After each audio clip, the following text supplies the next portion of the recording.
Meus irmãos, abram suas Bíblias no Evangelho de Marcos, João Marcos.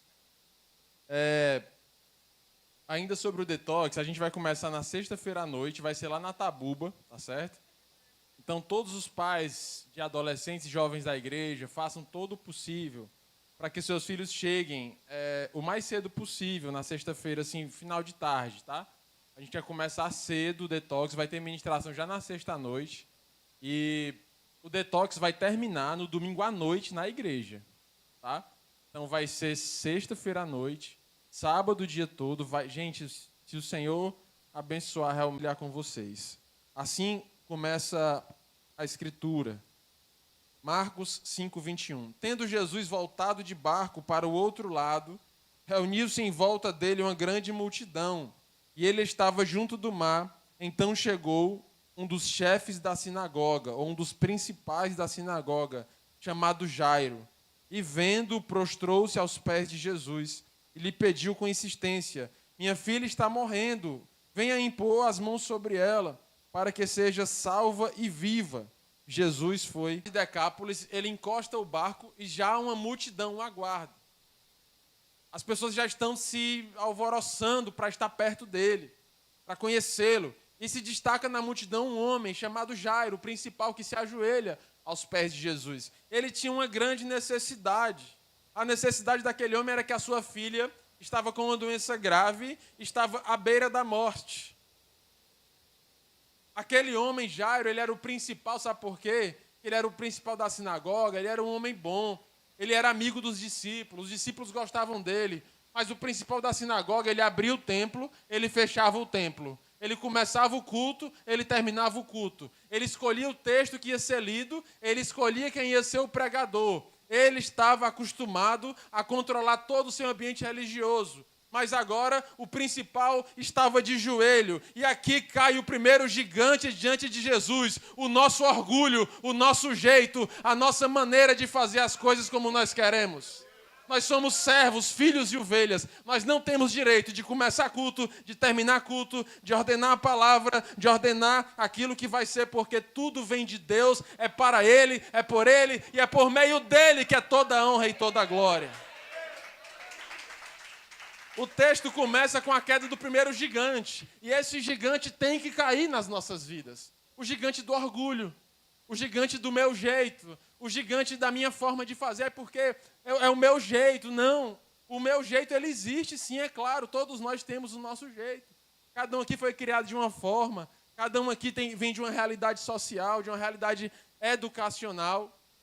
Mas a grande verdade é que diante de Cristo nós somos convidados pelo Evangelho a desmoronar na sua presença, como um vaso que é quebrado, como uma história que é construída, mas agora está humilhada na presença de Jesus. Porque o vaso que ele quebra, como a Juliane ministrou hoje, não é para que permaneça quebrado, mas é para que seja refeito. O vaso da vergonha, o vaso rachado, agora é vaso de honra nas mãos do oleiro.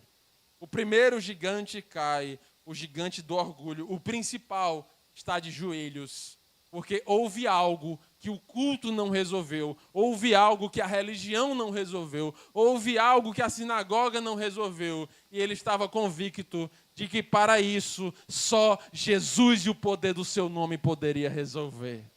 Aqui há uma grandíssima lição, e eu sei que se nós começássemos a orar agora, já haveria essência para encerrarmos esse culto e irmos para casa saciados, porque aqui cai o gigante do orgulho. Aqui nós entendemos que não é na nossa força, não é no nosso jeito, não é na nossa inteligência, não é na nossa religiosidade, não é no nosso controle sobre o devocional, sobre o que será lido, sobre o que será orado, sobre o que será dito, não.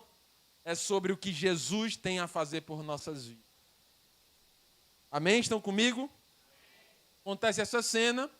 E no versículo 24, a Bíblia diz que Jesus foi com ele.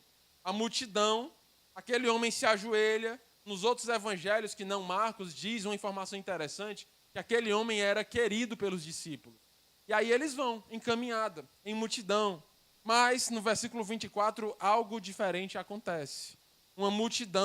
Uma grande multidão seguia Jesus apertando-o de todos os lados. 25. Estava ali uma certa mulher, que havia 12 anos vinha sofrendo de uma hemorragia. Ela havia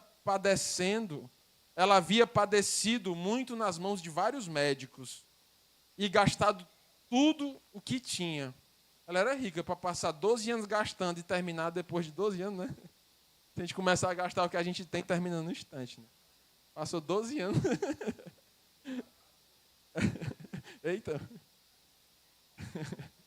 Sem, contudo, melhorar de saúde. Pelo contrário, ela piorava cada vez mais. Tendo ouvido a fama de Jesus, a mulher chegou por trás, no meio da multidão, e tocou na capa dele, porque dizia: se eu apenas tocar na roupa dele, ficarei curada. E logo a hemorragia estancou. A hemorragia estancou. E logo a hemorragia estancou. E ela sentiu no corpo que estava curado daquele mal. Jesus, reconhecendo imediatamente que dele havia saído o poder, virando-se no meio da multidão, perguntou: quem tocou na minha roupa? Os discípulos responderam: o Senhor está vendo que a multidão aperta e ainda pergunta quem me tocou. Ele, porém, olhava ao redor para ver quem tinha feito aquilo. Então a mulher, amedrontada e trêmula, ciente do que lhe havia acontecido, veio, prostrou-se diante de Jesus e declarou-lhe toda a verdade.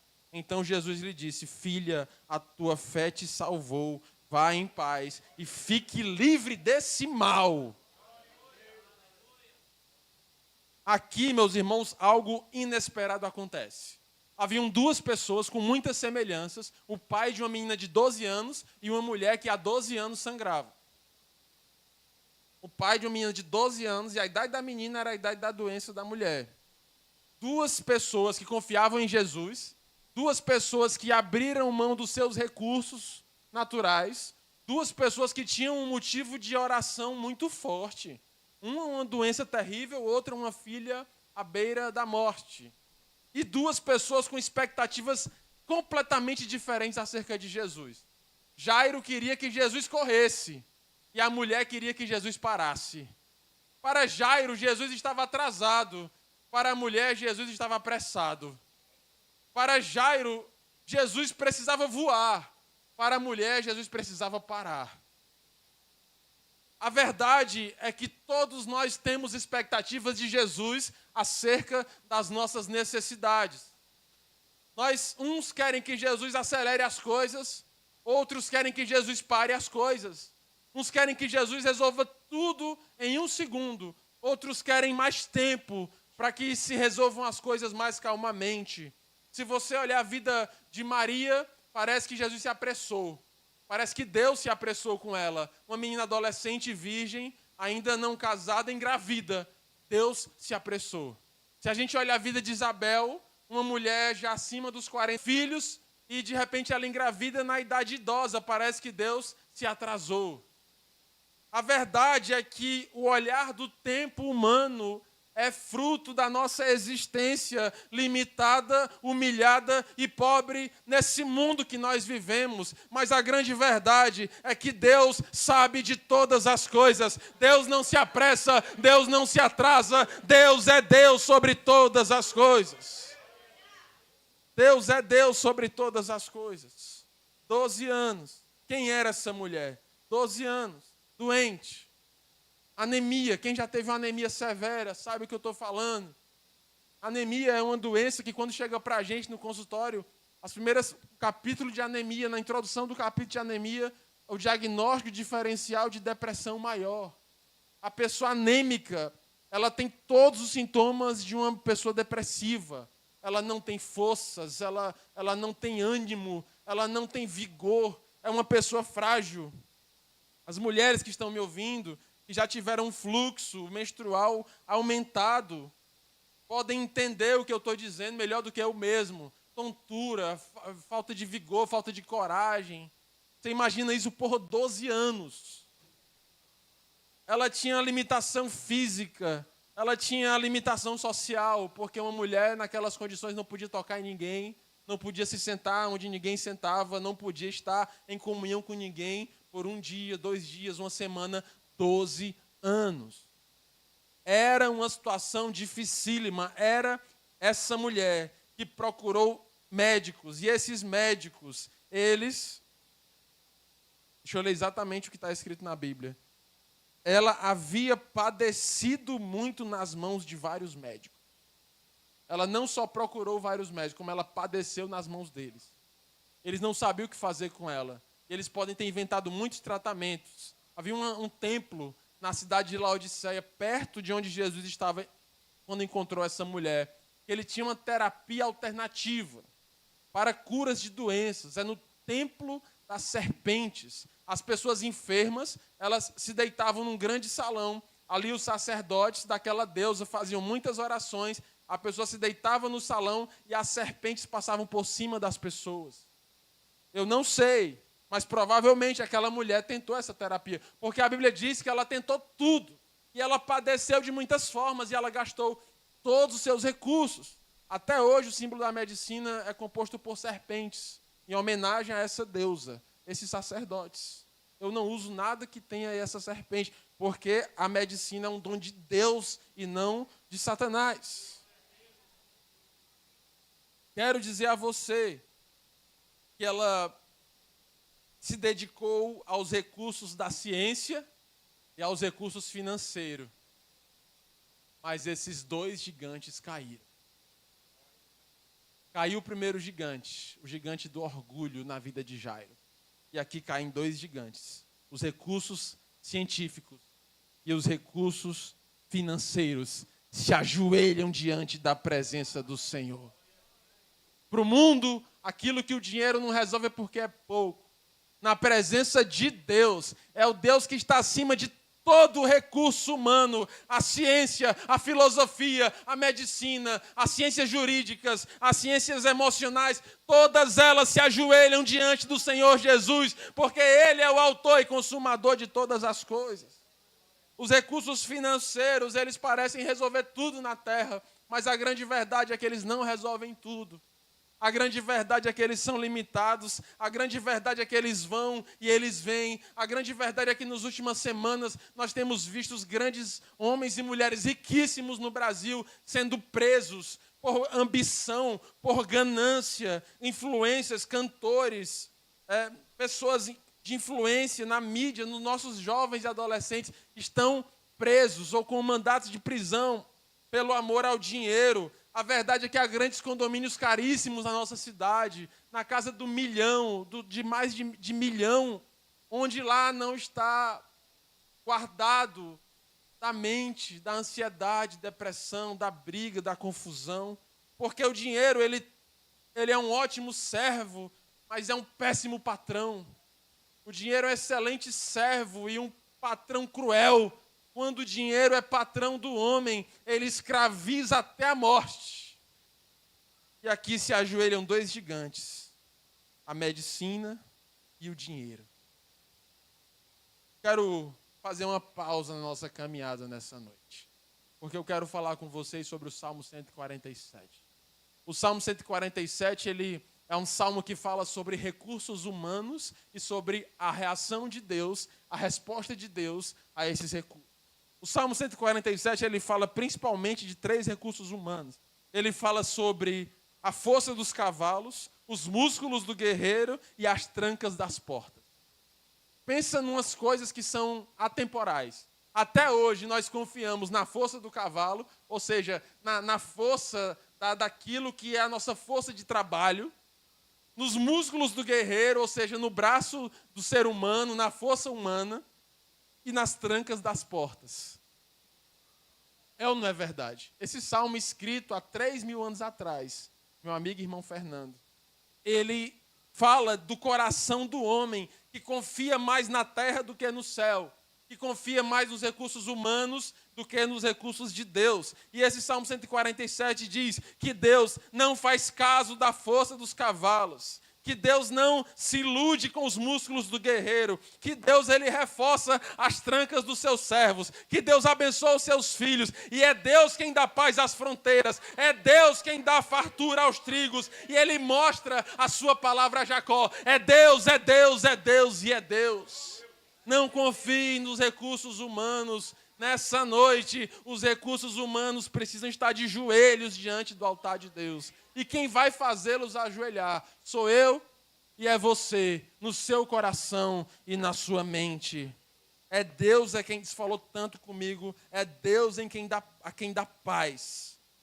Nós vivemos um tempo político onde todos os candidatos, de todos os espectros, de direita, esquerda, de centro, todos eles prometem segurança.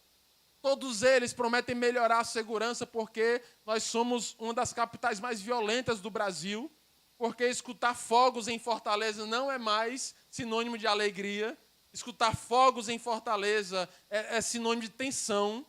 A nossa cidade é violenta e os nossos políticos prometem segurança. Mas a Bíblia diz que aos seus servos o Senhor é quem reforça as suas trancas. A Bíblia diz que o Senhor é quem dá paz nas nossas fronteiras. Não é o homem, não é o prefeito, não é o governador e não é o presidente. É o Senhor Deus dos exércitos, que é Deus sobre todas as coisas.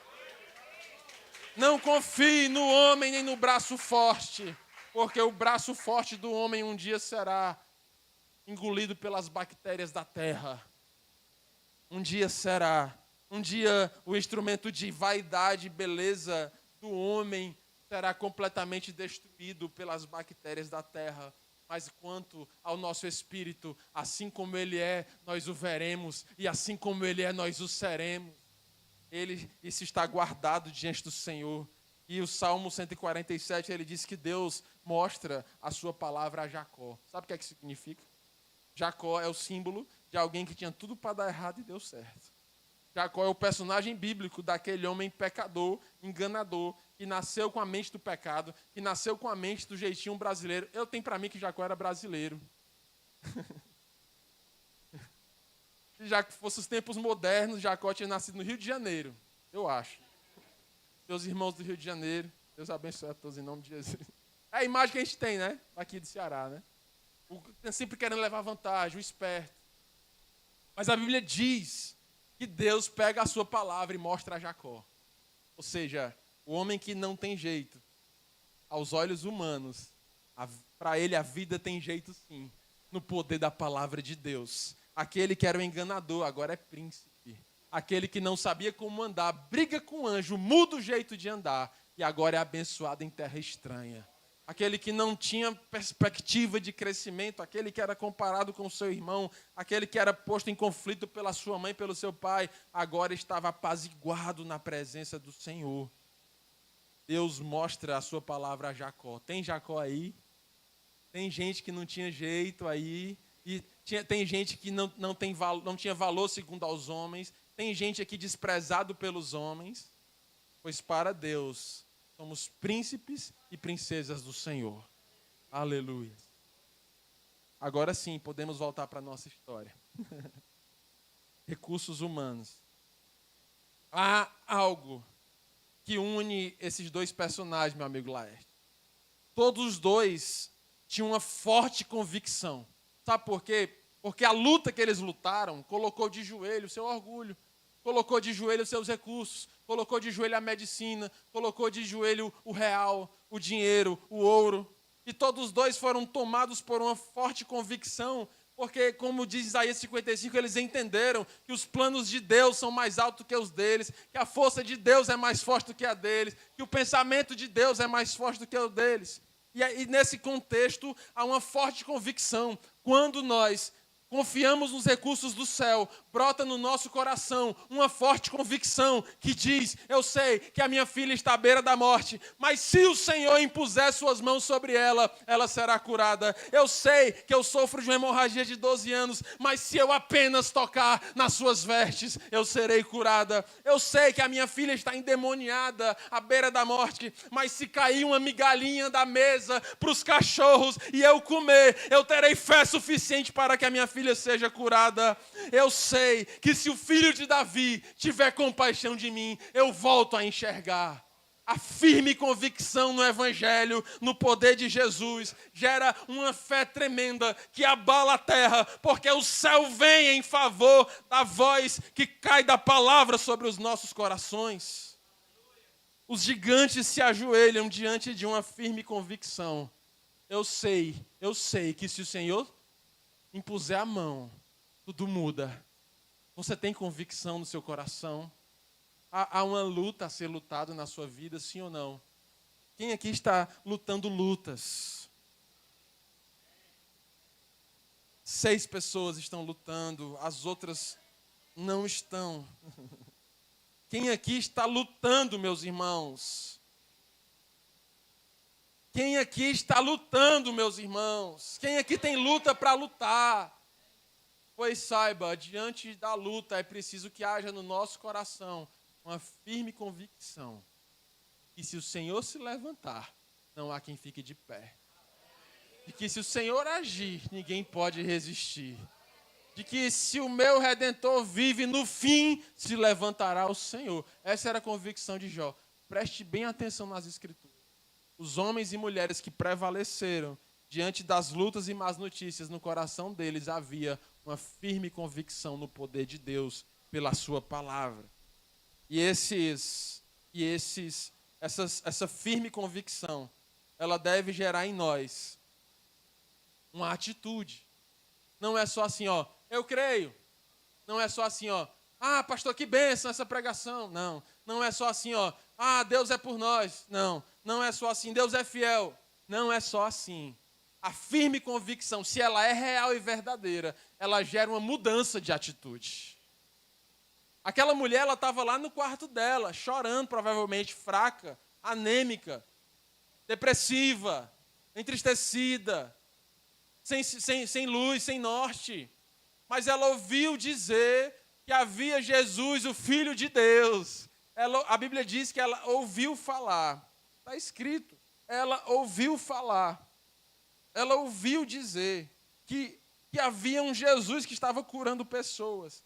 E ela criou uma firme convicção.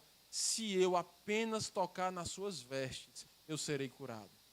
O primeiro passo dessa noite é gerar no nosso coração uma firme convicção. Eu não sei qual é a tua luta, se é emocional, se é financeira, qual é a área da tua vida que está em luta, se é familiar, se é uma crise na família. Eu só sei de uma coisa, é preciso que você saia daqui nessa noite com uma firme convicção. Se o Senhor agir, tudo vai ser diferente. Se o Senhor tocar, tudo será curado. Mas isso, meu amigo e irmão Marcelo Marcos, não pode ser só algo superficial.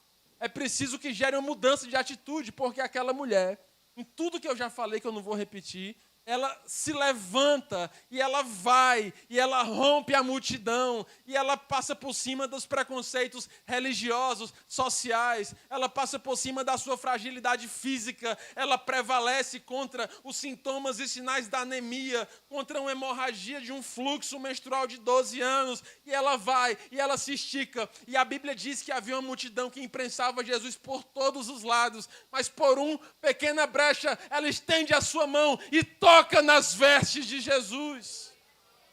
Essa firme convicção deve gerar em nós raça, força, vigor, vontade de vencer, de prevalecer contra as más circunstâncias. Você entende, igreja? O povo que vai morar no céu é um povo que prevalece, é um povo forte, é um povo que não esmurece, é um povo de mão firme. Biblicamente falando, é alguém que pega no arado e não olha para trás. É alguém de mão firme. Na medicina a gente tem uma expressão interna que é ponta firme. Passa esse plantão para o fulano porque ele é ponta firme. Isso é um elogio. É alguém que você pode confiar. É alguém que você sabe que se você passar um plantão, ele não vai lhe furar, não vai lhe abandonar. Doutor, é ponta firme, pronto. Ali já está dito. O crente, ele é ponta firme. O crente, ele vê dificuldades. E, sim, é claro, ele vê gigantes, mas ele prevalece porque ele sabe que se ele apenas tocar nas vestes de Jesus, ele sabe que toda essa terra é passageira. Ele sabe que essas belezas que vivemos, que são a vida, viver é bom, mas que tudo isso vai passar, que essas promessas passarão. Ele sabe que a vida dele, a alegria dele está na eternidade ao lado do Senhor. Quem quer sair daqui com sangue no olho? Tipo o Anailson lá na sexta-feira, bora trabalhar. O Anailsonzão, né? Bora trabalhar, bora. Laeste, bora orar, vamos nos movimentar, vamos nos mexer, vamos nos mobilizar. O pastor Mateus, que esteve conosco, da Igreja Logos, ele deixou o filho doente, estava na emergência com o filho, deixou o menino em casa com a mulher doente e foi para a Cesta Viva. É disso que eu estou falando, é de gente que prevalece, que vai dentro de uma confiança naquilo que o Senhor está fazendo.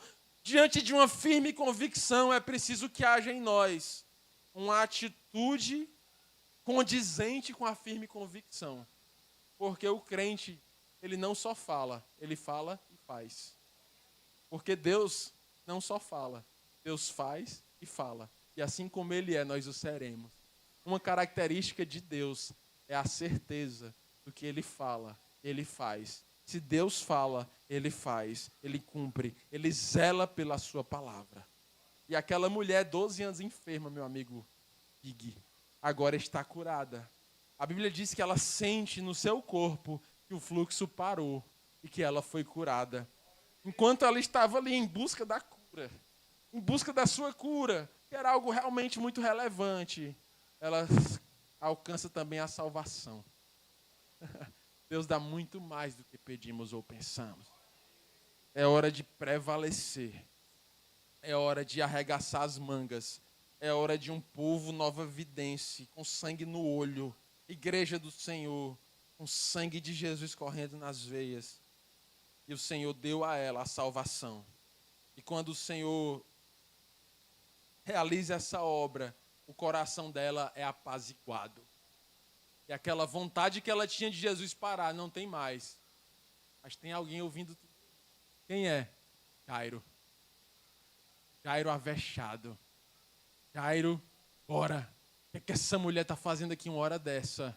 Tá bom, vai Jesus, para não. Tocou, já curou, vai Jesus, vai Jesus. Mas Jesus para, porque Ele é o Senhor do tempo. Não reclame quando Jesus parar, porque Ele sabe o que está fazendo. Não reclame quando a sua pressa não for correspondida, porque Ele sabe o tempo de todas as coisas. E nessa hora da pregação, cai mais 2 gigantes. Cai o gigante da enfermidade e cai o gigante do tempo, porque nós reconhecemos que o tempo é do Senhor, é como Ele quer, quando Ele quer e na hora que Ele quer. Aleluias! Somos uma geração extremamente ansiosa. Extremamente ansiosa. Somos a geração da pressa. Somos a geração do aperreio. Somos a geração do pra ontem. Somos a geração das 2 bichinhas no WhatsApp azulzinha, para saber se leu, para saber se viu, para saber se não respondeu. O WhatsApp agora ele tem uma função que é assim, quando você clica no nome de alguém, aparece assim, fulano responde rápido. Essa pessoa costuma responder rápido. Ele valoriza o rápido. Ele escuta tudo na velocidade 2 e eu me incrimino aqui nesse momento. Tudo é velocidade 2. É a pressa. O comércio, ele nos atrai na pressa. Então, a lanchonete aqui na Bezerra, que se não lhe entregar em 15 minutos, você não paga. Você faz o pedido, aí eu fui lá com a minha amada, linda, maravilhosa. Fui lá com ela. Aí a gente pediu 2 sanduíches. Aí o cara bota um relógio em cima da mesa. Se não chegar em 15 minutos, não paga. Chegou, foi em 10. Foi? Aí eu fui lá saber. Meu irmão, que mágica é essa? Que a gente vai em todo canto, demora. Não, aqui tem 2 chapas, tem 2 chapeiros, tem tudo é dobrado aqui. Por quê? Porque esse marketing, ele atrai as pessoas. Tudo que é rápido, tudo que é pressa, a melhor internet, a melhor velocidade. E nós somos uma sociedade extremamente exposta à velocidade do tempo, a responder rápido, a estar conectado. As empresas exigem de nós, e eu também sou um deles, praticamente uma conexão 24 horas ligado no WhatsApp. Laeste, que trabalha no comércio, e vários irmãos aqui. É desse jeito, parece que as pessoas esperam de nós. Que estejamos 24 horas conectados diante de um coração acelerado. É preciso, diante de um Deus que é Deus do tempo, baixar a cabeça, acalmar o coração, se humilhar com testa no chão e dizer, é no teu tempo, Senhor, é do teu jeito. Não é na pressa do influencer, não é na pressa do WhatsApp, não é na velocidade 2, é no tempo de... Quando Deus faz, Ele faz bem feito. É preciso que se ajoelhe no nosso coração o gigante do tempo. Porque se eu colocasse aqui um papel na mão de cada um de vocês com uma caneta e dissesse, peça 3 bênçãos para acontecer hoje. 3 bênçãos. Talvez essas 3 bênçãos botassem a perder toda a nossa história. Porque Deus sabe quando estamos prontos para receber as suas bênçãos. Porque a bênção mal cuidada, a bênção na hora errada, ela estraga a vida do crente.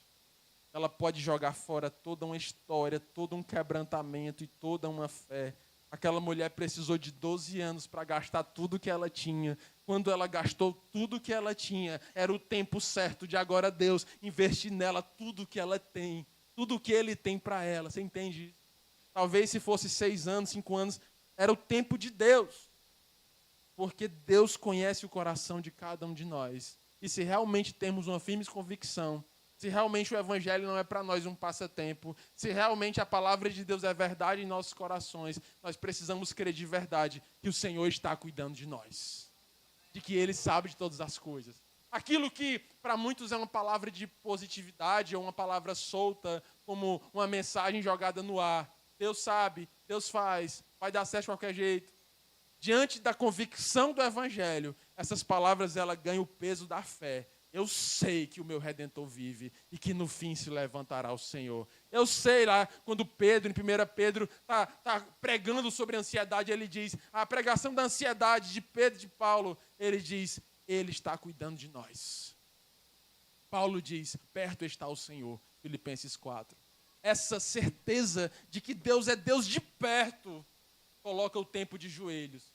E você não vive mais na pressão da sociedade, que quer que você case com tantos anos, quer que você tenha tanto dinheiro com tantos anos, quer que você fique se comparando com milhares de pessoas no Instagram, gerando uma pressão sobre a tua vida. Em Cristo, nós estamos livres de toda a pressão do tempo, porque sabemos que o Senhor é quem está cuidando de nós.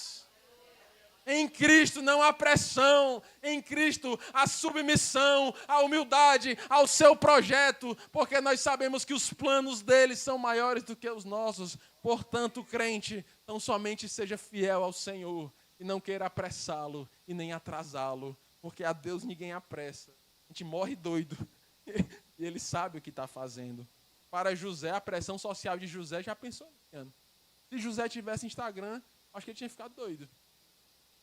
O filho e tal, inteligente, educado pelo seu pai, menino bom, fiel, obediente, humilde. 7 anos preso. 7 anos? Agora bugou aqui. Anos preso. Se ele tivesse Instagram, olhando os jovenzinhos da Judeia. 13 anos, né? E muitos anos.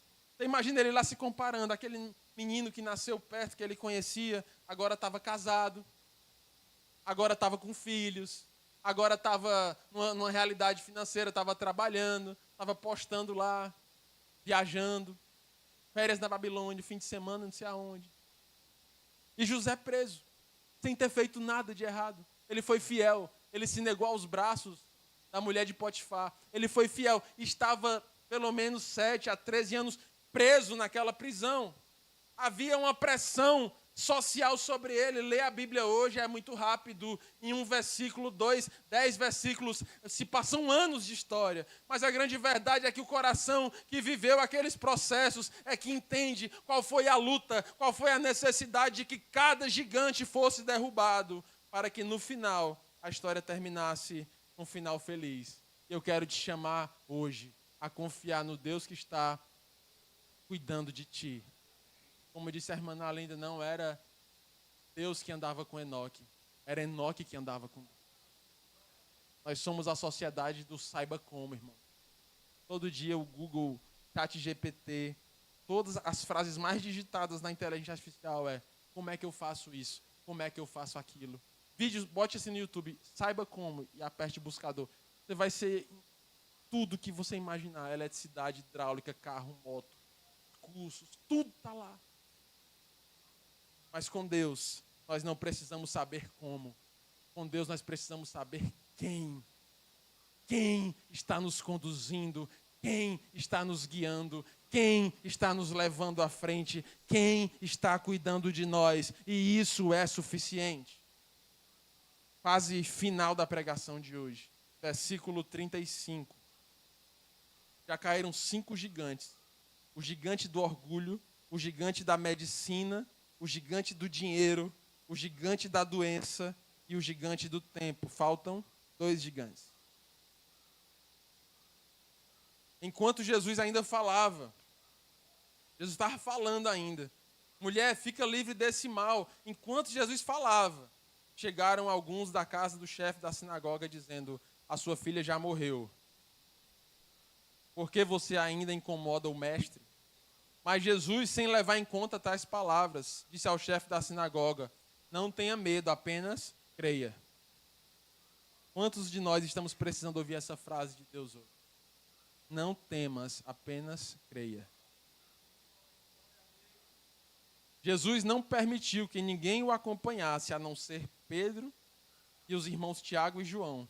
Quando, chegando à casa do chefe da sinagoga, Jesus viu um alvoroço. Os que choravam e os que pranteavam muito.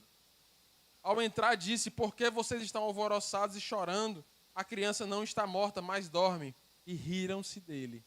Você está entendendo? Tem pessoas chorando por causa da morte de uma criança. Se tem uma coisa que comove toda a humanidade, é uma criança.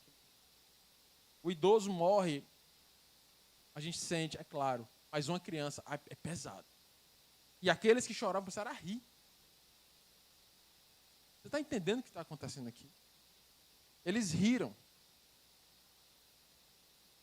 Mas Jesus, mandando que todos saíssem, levou consigo o pai e a mãe da criança, os que vieram com ele, 3 discípulos, Pedro, Tiago e João, e entrou onde ela estava. Tomando a criança pela mão, disse: Talitá cumi, que quer dizer: menina, eu digo a você, levante-se.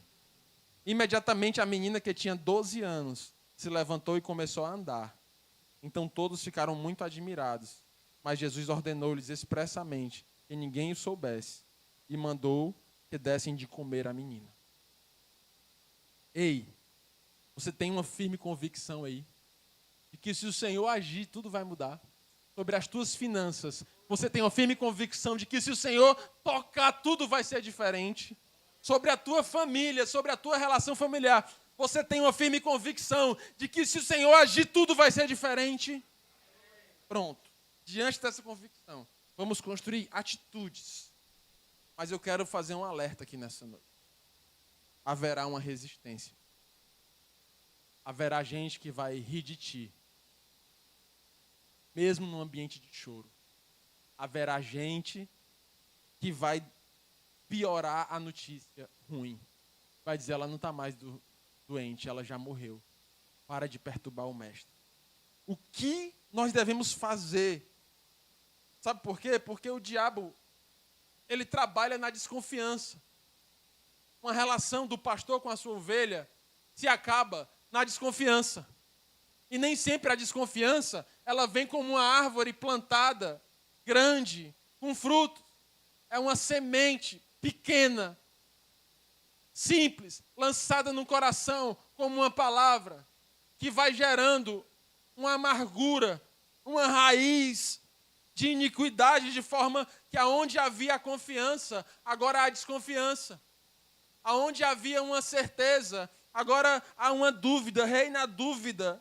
A desconfiança de que Jesus poderia fazer era o que o diabo queria plantar no coração de Jairo, porque ele se ajoelhou e disse: se o Senhor impuser as mãos sobre ela, ela será curada. E agora o inimigo vem com uma mensagem que diz: ela já morreu, não adianta mais, o Senhor não pode mais fazer nada, para de perturbar o mestre. Eu quero te convidar nessa noite a passar um pente fino no seu coração. E se há desconfiança naquilo que Deus pode, naquilo que a palavra pode, que essa desconfiança seja retirada nessa noite, em nome de Jesus, porque a desconfiança, ela é inimiga da fé. A desconfiança, ela trabalha contra a crença. A desconfiança, ela trabalha contra a firme convicção daquele homem que disse: Eu sei que se o Senhor impuser as mãos, ela será curada. Daquela mulher que disse, eu sei que se eu tocar nas suas vestes, eu serei curada. A desconfiança, ela põe um será. Mas será mesmo? E de repente aquele coração que estava tão pujante, tão forte, tão ungido, tão abençoado, tão obediente, de repente ele fica ressabiado, desconfiado, e ele fica cheio de tantas interrogações, e quando essas interrogações começam a se apresentar no coração, os recursos humanos eles vão ganhando espaço, e aquela fé que tinha nos recursos espirituais, na palavra, na pregação do Evangelho, agora a gente começa a olhar para o Salmo 147 e valorizar a força dos cavalos, os músculos do guerreiro, as trancas das portas. Mas eu quero te convidar a aprender com Jesus. Porque eu não preciso aqui citar exemplo de ninguém mais. Porque o próprio Jesus nos ensina a reagir diante da resistência. Porque amanhã pode ser que alguém ria da tua fé. Pode ser que alguém diga assim, dá mais tempo não. Tu já está muito velho. Tu já passou da fase. Pode ser que amanhã mesmo alguém zombe daquilo que você está saindo aqui desse culto com tanta convicção. Pode ser que hoje à noite uma mensagem chegue aos teus ouvidos e tente colocar por terra aquilo que está sendo pregado. Sabe o que foi que Jesus fez? Jesus não acolheu tais palavras. Jesus, o mestre do discernimento, disse, aqui não, Satanás. Essa palavra não reina aqui não, Satanás. Aqui tem crente, aqui tem palavra, aqui tem promessa, aqui tem convicção, aqui tem história. A menina não morreu, ela apenas dorme. Jairo se aperreia e ele diz, não temas, apenas creia, apenas não duvide, apenas não desista. Jesus está cuidando de ti, crente. Diante da desconfiança, tenha uma posição diante de Deus. E essa posição diante de Deus não nos faz chacotar. Chacotar. O verbo chacotar das promessas de Deus na vida da gente mesmo. Porque sabia que a gente pode, isso é sério, chacotar das próprias promessas de Deus para a gente. Sara chacotou. Vai ser mãe. Ela riu-se. E ela foi chamada a atenção pelo anjo. Está rindo de quê, mulher? Ei, não vamos julgar Sara não, que ela já está em bom lugar ao lado do Senhor. Vamos olhar para a gente. Quantas vezes internamente nós mesmos duvidamos e chacotamos daquilo que Deus tem dito e prometido, daquilo que Ele tem revelado, daquilo que a sua palavra tem orientado e pregado ao nosso próprio respeito, ou ao respeito das pessoas que estão ao nosso redor. Não faça chacota das promessas de Deus na vida de ninguém, porque quem prometeu é fiel para cumprir, e Ele zela pela sua palavra. Aleluias, aleluias, aleluias, aleluias. Não faça chacota, não se diminua, não diga palavras contra você mesmo. Mas lá em casa temos a pequena Alicia, idade de 10 anos, aquela começando idade de conflitos, reclamações, alguns probleminhas na escola. E ela às vezes chega resmungando, reclamando, aquela fase, né, começa as reclamações. Colocamos uma lei lá em casa, para cada reclamação, 3 agradecimentos. Para cada reclamação, 3 agradecimentos. Para cada murmuração, 3 obrigado, Jesus. Café da manhã passado estava eu e ela de joelhos. Agradece agora, irmã. Tu vai agradecer porque Deus é fiel contigo. Agradeça, Alicia. E ajoelhados parou o café. Azaf e Alana estavam lá dentro. Parou eu e ela, ajoelhado na cozinha. Agora nós vamos agradecer, minha irmãzinha, porque você vai aprender de joelho nessa cozinha, que de Deus não se zomba, que Deus não se agrada de um coração murmurador, que Deus não se agrada de alguém que passa o dia reclamando, tendo celeiros de trigos, de bênçãos escritos na sua frente, para crer na sua palavra. Xere canta lablasteri lablas. Para cada murmuração, 3 agradecimentos. Resultado, parou de reclamar. parou de reclamar. Pensa no remédio de Deus. Parou. Eu acho que quando ela pensa em reclamar, ela pensa nas 3 rapazes. Parou, curou. Porque o nosso coração, ele tende à murmuração. Ele tende à reclamação. Ele tende a olhar para o que está faltando. Essa é a mentalidade de Satanás. É nos fazer olhar para o que está faltando. A mentalidade da escassez. Você olha para o que está faltando. Adão e Eva, vocês podem comer de quase todas as... Gente, era muita coisa. Mas Satanás apontou para uma que não podia. Mentalidade da escassez. Muitas vezes estamos em culto a Deus, olhando só para o que está faltando. Está faltando marido, está faltando mulher, está faltando dinheiro, está faltando saúde, está faltando tal. Todas essas causas são nobres e devem ser colocadas diante de Deus. Mas elas não podem ser maiores do que um coração grato a Deus pelo que Ele é para nós. Porque tudo isso vai passar, mas a palavra de Deus permanecerá para sempre. Grupo de louvor. Talitá cumi, levante-se nova vida. Talitá cumi, sabe por quê? Porque essa posição, meu amigo pastor Walter, ela nos habilita a entrar no quarto.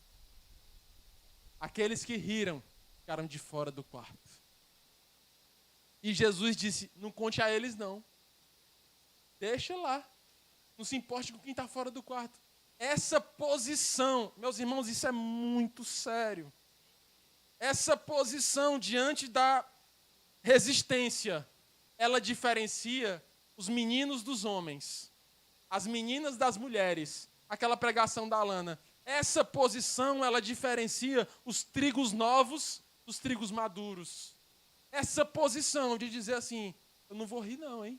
Não vou fazer chacota não. Eu creio. Eu tenho uma firme convicção. E diante dessa convicção eu tenho uma atitude. Pedro, Tiago, João, Jairo, a mulher de Jairo, Jesus e a menina. Só 7 creram. A multidão ficou de fora. Todo mundo que andava com Jesus ficou de fora. Os que riram lá estavam chorando. Talvez você veja alguém chorando, é amor demais. Nem sempre, cuidado. Cuidado. Emoção ilude. Emoção engana. Não haja por emoção, haja pela fé. Quem estava lá via a cena, Jesus chega sereno e vê um pessoal chorando. Quem está chorando é quem ama mais. Epa, cuidado com as emoções. Não, só entrou no quarto quem cria. A posição de Deus diante das más notícias nos permitem entrar dentro do quarto. Nos permitem ver milagres. Nos permitem ver uma menina morta andar e comer e se alimentar. E aqui caem mais 2 gigantes. Os últimos 2 gigantes da pregação. Já caiu o orgulho.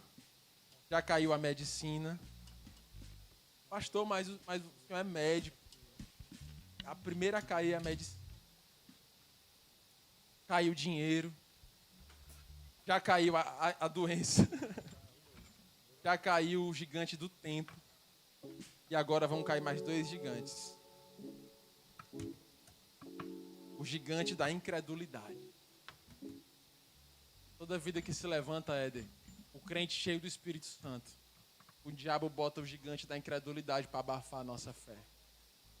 Mas nós devemos olhar para esse gigante da incredulidade e dizer assim, não vou contra ti com lança e escudo.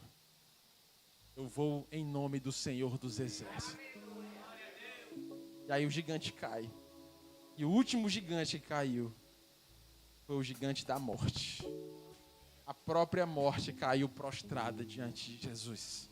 Nessa caminhada de Marcos capítulo 5, a morte cai diante de Jesus. Num prenúncio, num ensaio, num spoiler, de que no domingo ele iria ressuscitar. Jesus foi vencendo a morte ao longo do seu ministério em 3 anos, como no anúncio de que no domingo da Páscoa o Cordeiro Perfeito ressuscitaria. E essa ressurreição de Cristo nos dá esperança, porque se com Ele na sua cruz sofremos, também com Ele na sua ressurreição seremos ressuscitados, assim diz as Escrituras. Ele venceu a morte. Paulo, meu amigo Laerte, olhou para isso em Romanos capítulo 8. Diante, meu amigo irmão Melo, de tantas dificuldades, tantos açoites, tantos naufrágios, tantas mentiras, tantas afrontas, ele disse: eu sei que todas as coisas cooperam para o bem daqueles que amam a Deus, são chamados segundo o seu propósito. 2 versículos depois, ele diz, olhando para isso tudo, ele diz: quem nos separará do amor de Deus? Porque se o Senhor é por nós, quem será contra nós? Trazendo aqui para a pregação de hoje. Toda humildade, Senhor, me perdoe se eu estiver aqui exagerando, né, no esticando a baladeira. Mas trazendo para a pregação de hoje. Se o Senhor é por nós, não há gigante que fique de pé. Se o Senhor é por nós, cai orgulho, cai incredulidade, cai medo, cai angústia, cai recursos humanos. Porque nós sabemos que é o Senhor é quem põe força nas trancas das nossas portas. É o Senhor quem abençoa os nossos filhos. É o Senhor em quem dá paz às nossas fronteiras. É o Senhor quem enche os nossos celeiros de trigo. É o Senhor, é o Senhor. Tem crente cheio do Espírito Santo aqui nessa noite? Pois fique de pé em nome de Jesus. Nós vamos cantar essa canção. Nós vamos orar sobre essa palavra. Eu peço a você que se concentre naquilo que o Senhor ministrou por meio da sua palavra nessa noite. E essa é a hora de a gente se posicionar. E se algum desses gigantes estão tentando nos afrontar, é hora de botar eles para cair. A incredulidade, o medo, a angústia, o orgulho. Passa um pente fino aí, irmão. Está desconfiando, não está crendo. É hora de mudar. É hora de ter uma firme convicção. Vamos lá, grupo de louvor. Vamos cantar, vamos adorar o Senhor com tudo que nós temos nessa noite. Coloque diante do Senhor o seu coração. Coloque diante do Senhor a sua crise, a sua necessidade. Ele está cuidando de nós. Aleluia.